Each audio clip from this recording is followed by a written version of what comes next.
So, we have some softball games, I don't know. I am going to be doing some softball whip around here. That from ESPN Plus as well as do lacrosse whip around. Mixed whip around here.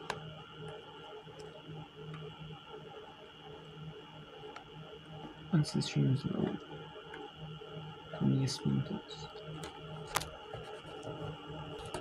So, Coastal Carolina at Charlotte is over. Illinois State at Bradley might be close to being over. We'll see here.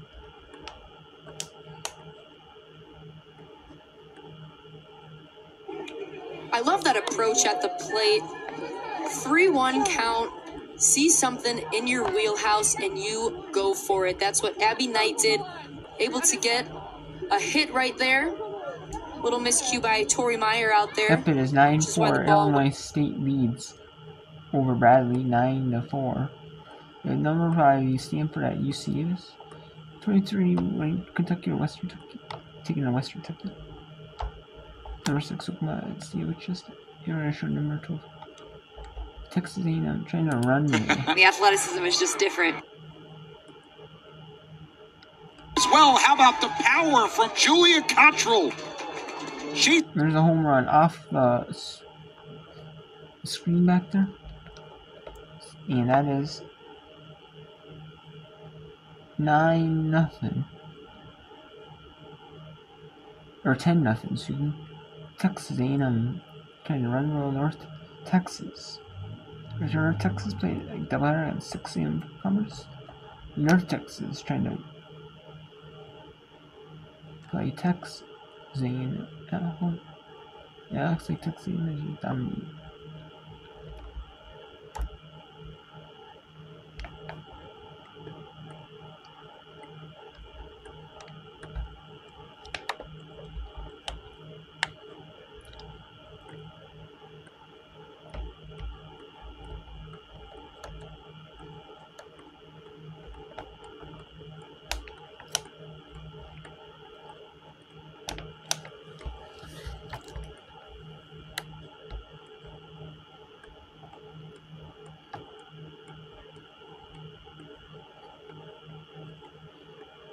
Matchup of the season in the Pac-12. Yeah. And Stanford is up 12-3 on UC Davis here in game 2 of the doubleheader. We have Western Kentucky trying to see if they can upset Western or Kentucky. Here, I mean, in softball, you do have a lot of teams, you know, and some of these smaller sports. It's not like basketball or football where, like, you know, like certain big names, like certain sports are like the home teams. They're all like, you're gonna have more than likely than not, like men's, women's basketball. You're going to have football and stuff like that. You'd have like Kentucky at home against Western Kentucky, but not in sport like softball. Softball is more likely to have like Kentucky. Well, she has the perfect view to see a lot of like Western Kentucky is out. And the SEC Kentucky is just so good though. I mean, Western Kentucky is on their level, but Kentucky is starting, even though they're 5-10 in the SEC, just because the SEC is so good, competitive, like so good. Now, there's so much talent in the SEC. That's like you know, being at the bottom of the SEC, just because you're playing in the SEC, you'll probably actually make it to the NCAA tournament. I mean, maybe not like the bottom. Most of the teams pretty much are ranked. I mean, every SEC team, softball team, every SEC school has a softball program. It's pretty much probably going to be in every SEC tournament. Again, it's that competitive. Like, that is the most deepest conference in all college softball.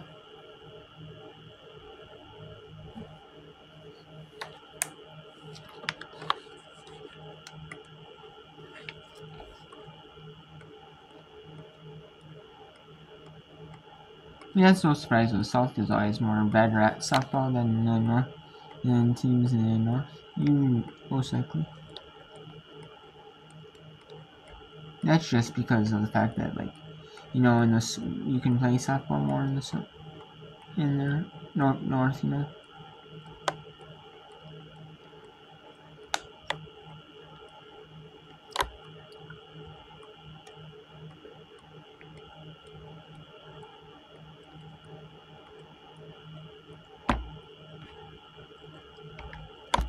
Yeah, so we have number 6, Oklahoma State at Wichita State.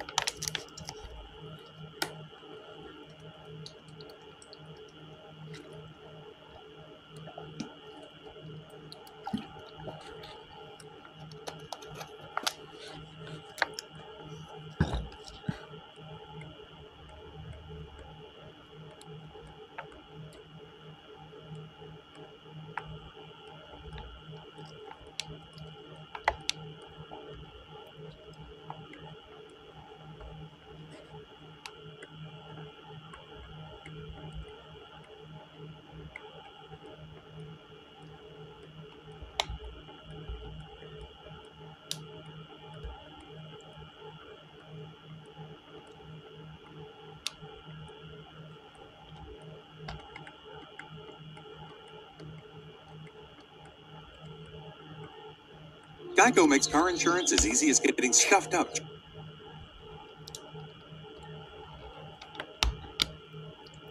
Lacrosse has a 2-woman advantage.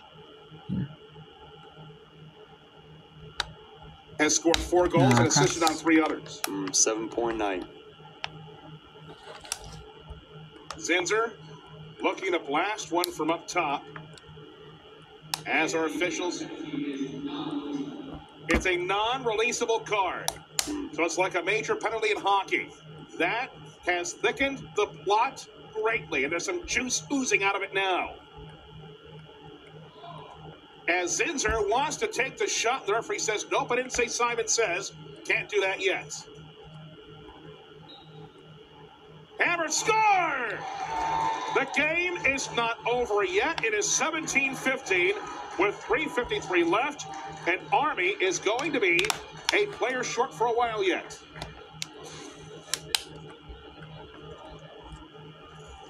As I've been clarified by Conor McCory, the SID for Women's Lacrosse team, that is the 5th yellow against Army. So it is a non-releasable. It's kind of like basketball where you get 5 fouls and a quarter you're in the penalty. So every yellow, I think, from here on out is going to be non-releasable. So Army must be clean. Clean as a whistle. Clean as can be. Mr. Clean, if he can show up, that would be helpful. As Camford must sit and watch as Army desperately needs a draw control to take some time off the clock. Check out the official online store of Army West Point. You can browse the complete selection of officially licensed apparel and merchandise by visiting shop.gourmetsports.com. Again, shop.gourmetsports.com. The Crusaders had to score on that possession, and the Black Knights gave them a lot of wiggle room to work with, take the infraction, and now they're looking at a 2-goal game. It's really heating up here. Important draw control. Holy Cross has done a great job in that department today. They have won 20. Army has won 12. Bounced again. Army finds it. Look who it is. Duffy gets it in far side, and Army will take some time off the clock. The shot clock is 90. It is now down to 80. As Army right now is just looking to get rid of that time on the non-releasable against the Black Knights. This one is going to be chipped up, and we've got a whistle, and a foul is going to be called as the Black Knights continue taking it to the hole. I mean, Riley's just getting battered out there tonight, but she'll walk to the line again and have another opportunity. Oh, wait a second. She's coming off. I guess the call the other way. She's got a yellow card. Peter, Paul, and Mary. Army is going to be too short. And 2 key players short with 3:27 on the clock. They have a 2-goal lead, but they've given up 7 points to Miller, 6 to Zinsner, 4 to Drillock. All the players that they should be marking are uncontainable, and now they're going to be down one of their best attackers. It was for propulsion, the replay shows. 2-woman advantage for Holy Cross for 1:23 and counting. Again, unreleasable. So, if Holy Cross scores, Army has to stay 2 short. This is not the season by any stretch. But whoever loses this game, their path to the championship game of the tournament gets a lot tougher. Brought in by Zinsner. Trying to hammer it back in front. It comes down. Kittredge fires. Hit the post with the shot. Army. I believe that's the 3rd goal post that Serafini has been able to thank. We've got a whistle. And what do we have now? Here to horn go, I thought. Is there a timeout? Yes, there is. And here's the goal post again.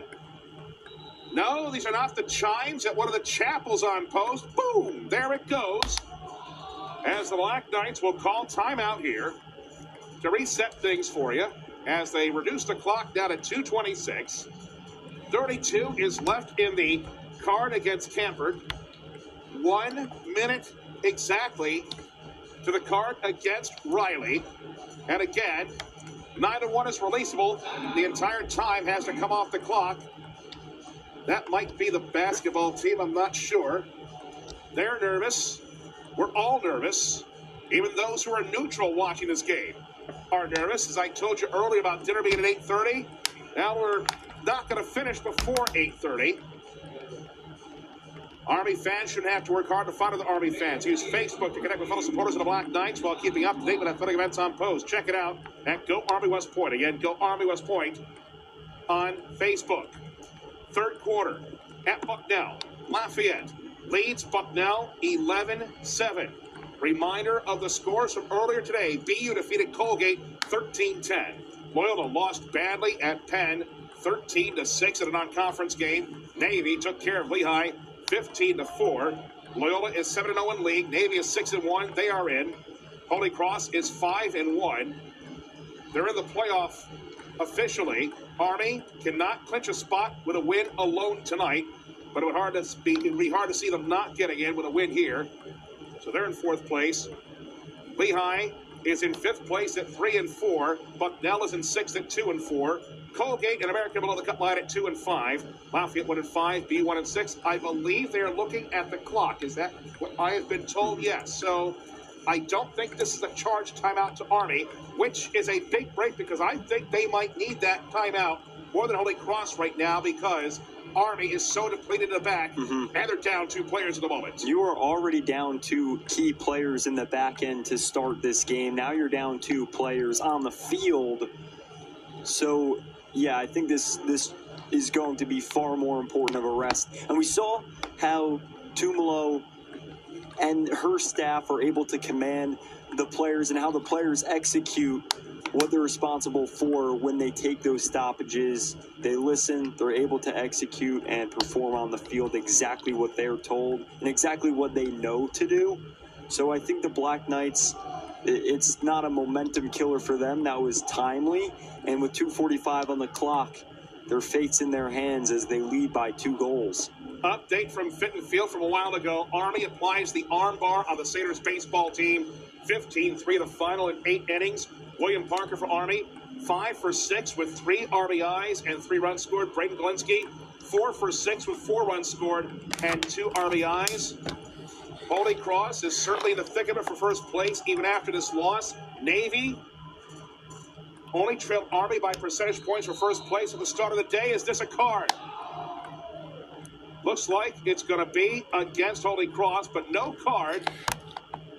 Yes, we know that there's a rule this year limiting contact in between the restraining lines, but that does not appear to be in the definition as Duffy will carry the water and try to lap Jack and Jill here up the hill. She does. Where are their hills? Where she's from? Tri-Moreau State Park. You got to be from the area to understand. Duffy just walking the dog right now. May as well be on Canada Street in Lake George. Yes, I've got all those references since I vacationed up there as a child a lot. She draws 3. Able to distribute now. as the first card is done. 1:45 is left of the game clock, 25 left of the timer, 15 left in the second card. Can Army kill this off? Holy Cross, I'm surprised not being as aggressive. The equivalent of pulling the goalie in lacrosse is the goalie coming out and acting as an extra defender behind the net. None of that has happened. Holy Cross able to stand pat and will now carry it back. Army returns to full strength with 1:20 remaining. Holy Cross has 2 timeouts left. Army has 1. Brought in by Amato, who switched it far side as the Crusaders need a goal and then a draw control and another goal to force overtime coming up on the final minute of regulation. It is Miller looking back, tries to get some space, hoping to draw a foul for no zone. Instead, she distributes. They score! Kittredge! 17-16 with 53.6 left. The Black Knights were packing the house, but one player was able to draw all of them out. And you see that dish from Miller, and Kittredge finds the top of the net as she found that small, soft space behind all those Black Knights defenders packed in. They were all trying to pack in. They did a great job on the first push, but a player is able to get behind them, and that Richard's been dominant today. I thought she's been one of the more mobile players, one of the best in finding those spots, those back doors to score. And now it's a 1-goal game with less than a minute left on the clock. She has 2 goals and an assist, has 4 ground balls and 5 draw controls. Levy Smith leads the field with 10 draw controls. Can she get one more and bring her team downfield for a play that would tie what's turned into an instant classic? The captain has turned on the fasten seatbelt sign. Prepare for a crash landing, because I don't know which airport is going to be able to accommodate this plane. Again, Ted Stryker not available. Elaine Dickinson is the one flying the plane right now. Timeout's going to be called here. Is there somebody down for Army? Yes. But I don't believe that it's because of Massey, who looks like she's in pain. She is slow to get up. She was definitely involved in the fray there, as now the Crusaders will try to draw up a play with 46.5 seconds left in what has turned into an epic, colossal struggle. What happened here with Massey? Ooh, might have been just an awkward landing. I hope that's all it is.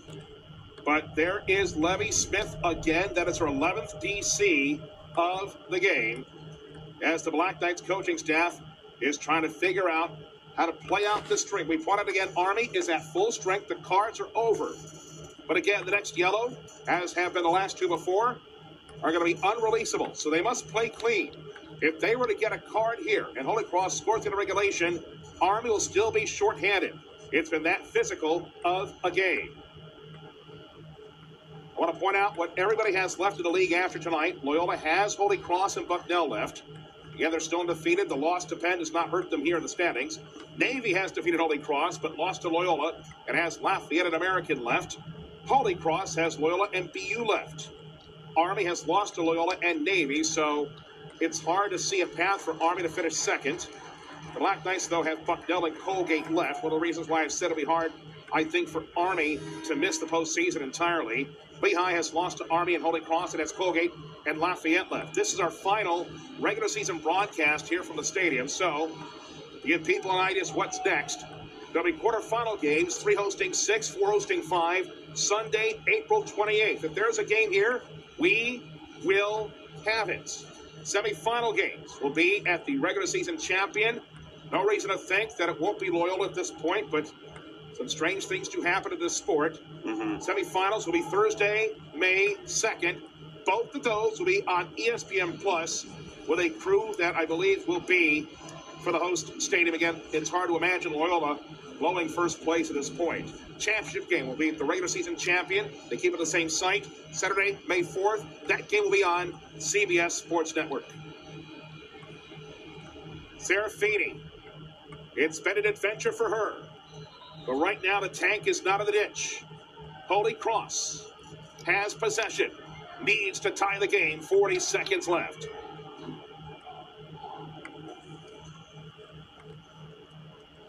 Holtz. Zinzer distributes for Miller.